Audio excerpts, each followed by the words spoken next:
चल रे भाई। गणेश फादर पार करेगा चल रे भाई, कार्तिक फादर पार करेगा चल रे भाई। सीए तो डम्बरू वाला आमे तो काउरी वाला, सीए तो डम्बरू वाला आमे तो काउरी वाला। पानी भरो कांधे धरी चल रे भाई।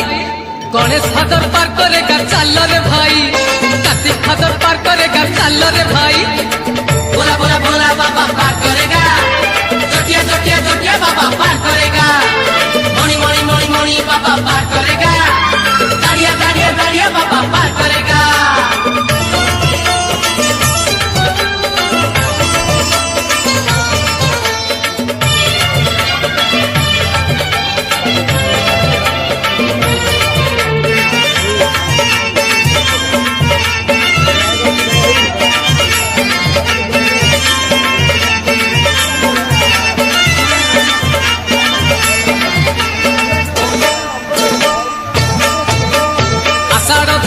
चाली श्रावण आसी असरा असरा आज मेघ बरसुची।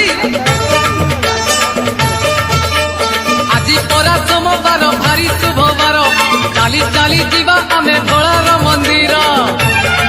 लगी भोलार डोरी जीवारे नकरी डेरी, लगी भोलार डोरी जीवारे नकरी डेरी।